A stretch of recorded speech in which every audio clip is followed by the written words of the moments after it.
Hey there, this is John from Heroes and Legends, and welcome to Day 7 of Official Oath of the Gatewatch spoilers. Today we have 17 brand new cards to look at that have been spoiled over the last 24 hours, and on top of that we also have 3 cards that were previously spoiled in the big leak that have now been confirmed. So we have a lot to look at. I will say over the next couple of days though, we still have 2 more spoiler videos we'll be putting out, and then starting on Friday we'll begin our full set review, hopefully get you prepared for the pre-release. So if you haven't yet subscribed to the channel, definitely a good time to do so. Having said that, let's jump into the cards. We're going to start off with Kelidus, Trader of Gets, and this was previously spoiled in the big leak, so I won't go into the gory details here. But overall, good card. 3/4 lifelink for 4. Really nice stats, and I do think this could get better with Shadows over Innistrad when there's more maybe vampires and zombies to kind of play around with. So watch out for this one in the future especially. Next we have Chandra, Flamecaller. This is another card we've talked about previously that has now been confirmed. And when this was originally leaked, a lot of folks thought that this was maybe a little too expensive at the 6 drop, but I look at it this way. I think of it more as a 6 casting cost sorcery. I don't mind spending 6 to do 4 damage to all creatures on the board, and I don't mind paying 6 to discard my cards and drawing that many cards plus 1. I think that alone could be worth it. Now, as far as standard viability, it has to belong to a certain deck that has to exist in the meta. You're looking for kind of a big red deck, so you're not really looking at the regular smash in small creature, small spell deck. You're looking for something that's a little more eloquent, is trying to do a little more. And if that deck exists in the meta, then this card could find its way there. But I do think it's very good. It's obviously a limited bomb. It's going to be really cool in cubes, and I think it's going to be a good commander card too. Finally, we have Corrupted Crossroads. This is the last of the cards that have previously been leaked. This one we talked about a little over a week ago, and not super exciting for me. It's kind of cool that you can get your colorless mana here, but at the same time, the colored mana can only be used for spells with Devoid. It makes it very niche and very difficult to find a home for this. Now let's move on to the new stuff, and this is Reality Smasher, a colorless and 4 generic. It's a 5/5 Eldrazi with Trample and Haste, and whenever Reality Smasher becomes the target of a spell an opponent controls, counter that spell unless its controller discards a card. So let's talk about the ability first. That's not super exciting because basically if your opponent needs to get rid of this thing, they're going to discard the card. It's a little punishing, but they're going to do it. If they don't need to get rid of it, then they're not going to do it. So anything that leaves that up to your opponent is less powerful. Having said that, this is a 5/5 for 5 with Trample and Haste. That makes it a very good limited card. I would be more than happy to play this in limited. Those are great stats. It's going to get damage across. As far as standard goes, I know earlier I said the ability isn't always great, but it's still a 5/5 for 5 with Trample and Haste, so it can attack the turn that it comes into play. 5 toughness is pretty significant, and if my opponent wants to get rid of this, kind of have to 2-for-1 themselves to do it. That can really add up to a little bit of card advantage. So I do see this as being standard playable. I think that it could fit into the Eldrazi deck. The only thing that's weird about it is the dedicated colorless mana. We'll have to see how that works out, if it's fast enough and consistent enough in those decks. If it works, wonderful. Maybe some decks will look at using things like Pain Lands in their mana base so they can get colorless mana. But keep an eye on this one. I think it has some interesting potential.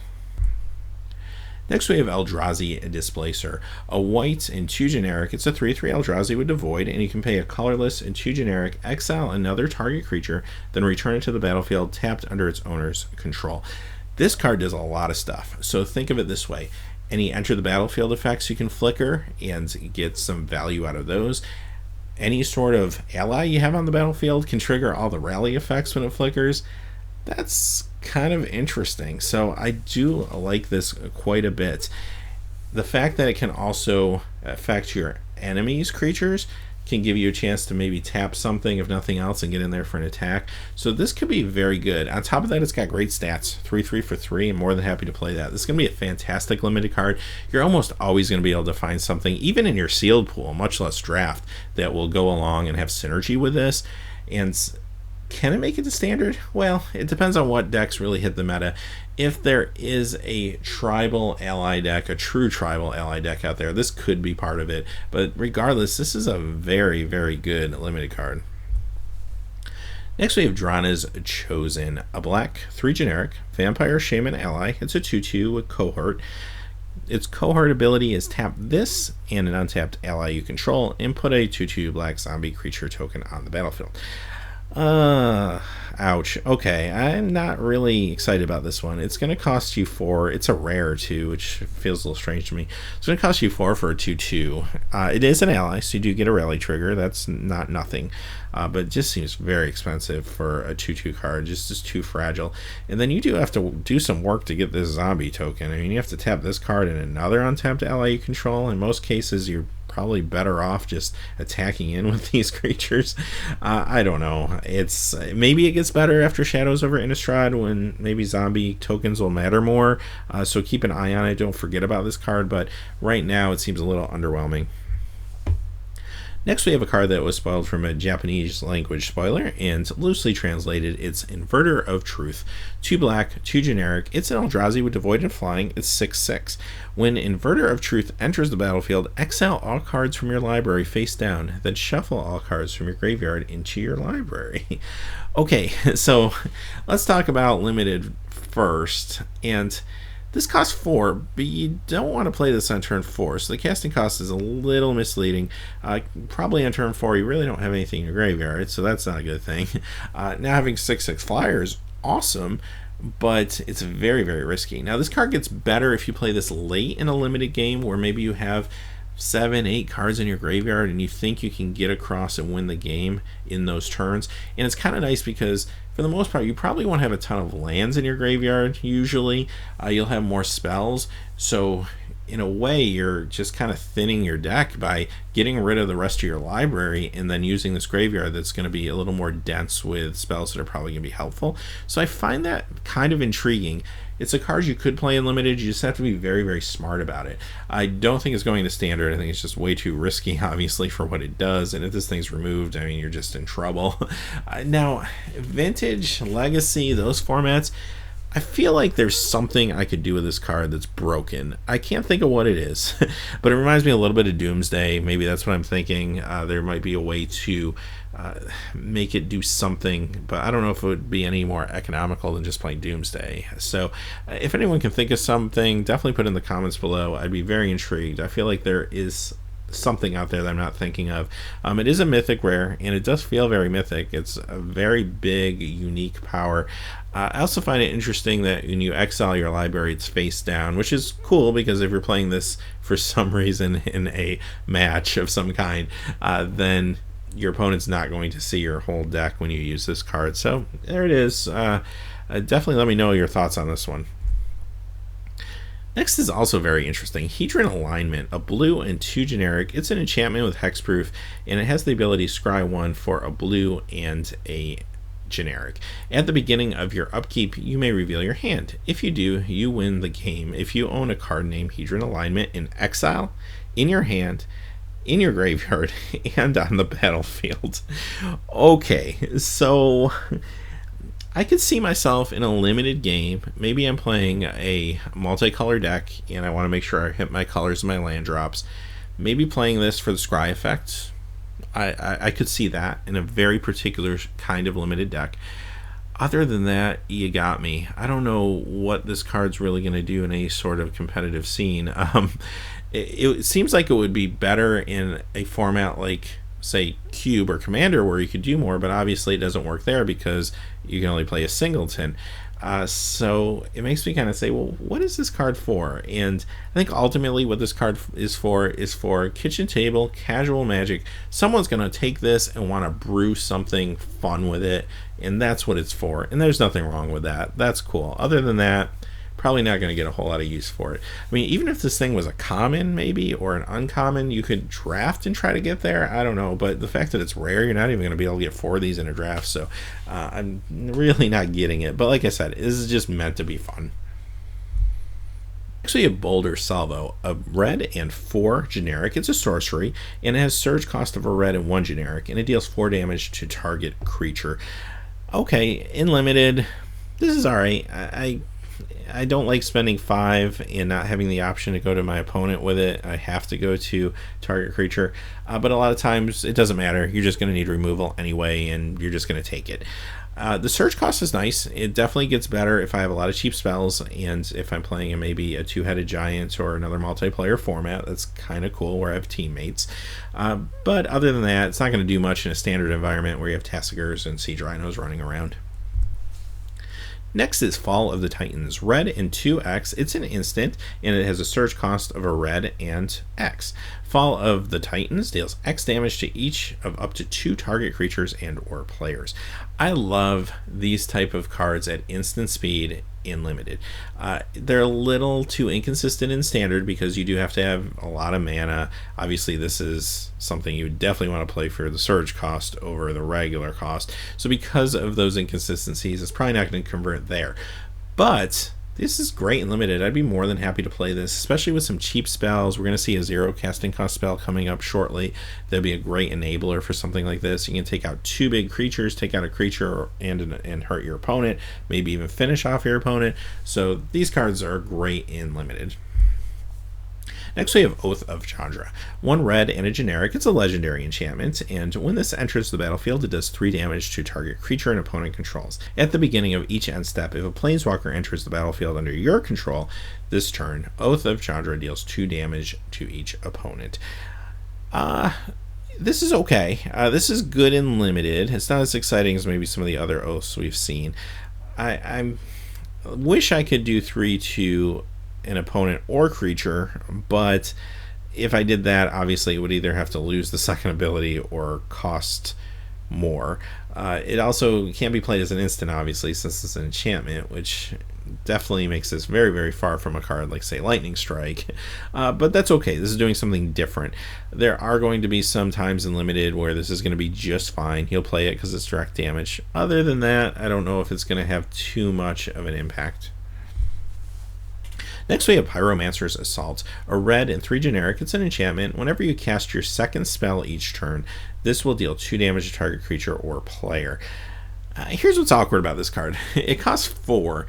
It really wants to be in a cheap red deck that's throwing a lot of cheap spells out and some cheap creatures getting in there for damage, but that deck doesn't really want to fill space with a 4 casting cost card that's not doing anything most of the time the turn it comes into play. It really could just put another burn spell in there. So yeah, I don't know where it really fits. I don't really even see myself playing this in limited in most cases, just because I'm taking a turn off and I really need to have enablers to make it work. It does become better in, say, like Two-Headed Giant or something like that. I could see playing it in that format, but other than that, not really too exciting. Next we have Bonds of Mortality. It's a green and a generic enchantment, and when this enters the battlefield, draw a card. You can pay a green, and creatures your opponent controls lose hexproof and indestructible till end of turn. So it does cycle itself, so if you don't need it at the moment you draw it, that's still kind of cool. You can get another draw off of it. This card is not meant for any current standard or limited environment, in my opinion. You usually don't see a lot of indestructible hexproof creatures in a given environment, especially in the modern day. This is really probably more for Commander. This is for cubes. This is for modern.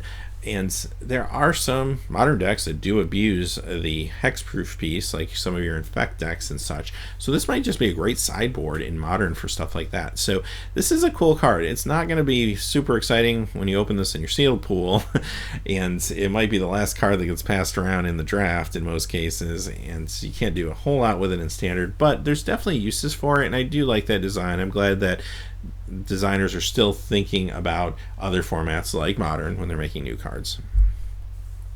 Next is Sylvan Advocate.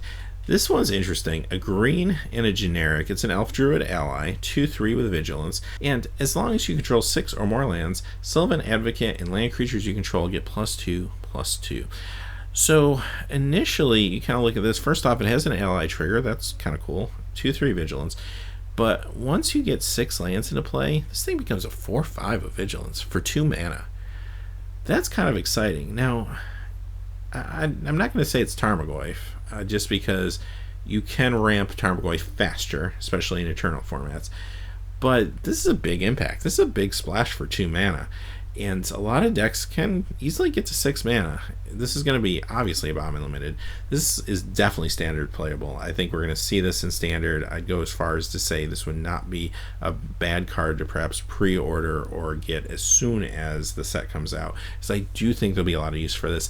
I think it's strong enough that even some modern decks might be able to get some value out of this. Now, not all modern decks are looking to play 6 or more lands, but there are some out there that do, and this becomes perhaps better than Tarmogoyf in certain decks. So keep an eye on this one. This is a pretty push card in my opinion.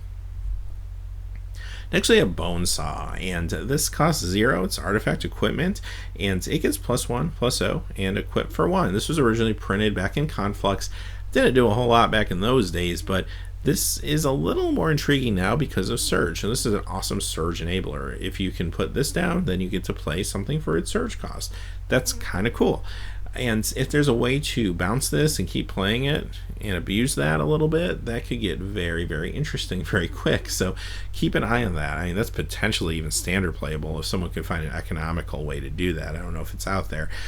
But definitely something that you could think about if you're playing maybe Commander or even in a cube, that there probably is a way to just kind of generate that and make your Surge cards more powerful. In limited, yeah, if I'm playing some Surge spells, I'd throw this in there. And there's also a couple Equipment Matter spells that we've seen. We're about to look at another one, and we saw one a few days back. So maybe there'll be more, and maybe equipment will also be a thing. So one to keep an eye on. Next, we're going to look at a cycle of enemy-colored creatures, and these are very similar to the allied colored cards we looked at about a week ago. And the theme you're going to see here, for the most part, is they're not going to burn down the house in standard or anything, but these are all very strong limited cards. And here's the first one, Void Crafter, a blue, a green, and a generic. It's a 2/4 Eldrazi drone with Devoid and Flash, and when this enters the battlefield, another target creature you control gains hexproof until end of turn. This is very, very solid. It comes into play with Flash and has a real nice body for blocking, 2/4, and it can protect one of your creatures from a direct damage spell or from a destroy effect. That's kind of awesome. So I really like this. If I'm in those colors, be happy to play this in limited. Belith Null, a green, a black, and 4 generic. It's a 4/5 zombie beast, and when this enters the battlefield, return up to 2 target creature cards from your graveyard to your hand. Again, it's not doing enough for standard, but in limited, I can play a 4/5 for 6, and basically getting 2 cards back from my graveyard is like drawing 2 cards. That's pretty good. Granted, they have to be creatures, but still in limited, you're mostly playing creatures, so this is very strong. Next we have Cliffhaven Vampire. It's a black, a white, 2 generic, Vampire Warrior ally, 2/4 flyer, and when you gain life, each opponent loses 1 life. This goes really well in those Vampire ally decks that we've been drafting with Battle for Zendikar. Now remember, you'll draft Battle for Zendikar with Oath, so some of those cards will still be in play, and this complements those very, very well.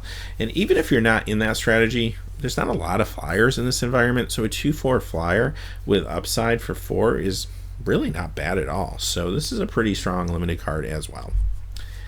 Next we have Storm Chaser Mage, a red, a blue, and it's a 1/3 wizard with flying and haste and prowess. So this is cheap. If you're in those colors, it's not super big, but the prowess is a nice effect to have, and it does have haste, so it can get in there for damage quickly. I like this. Again, another real solid card for limited.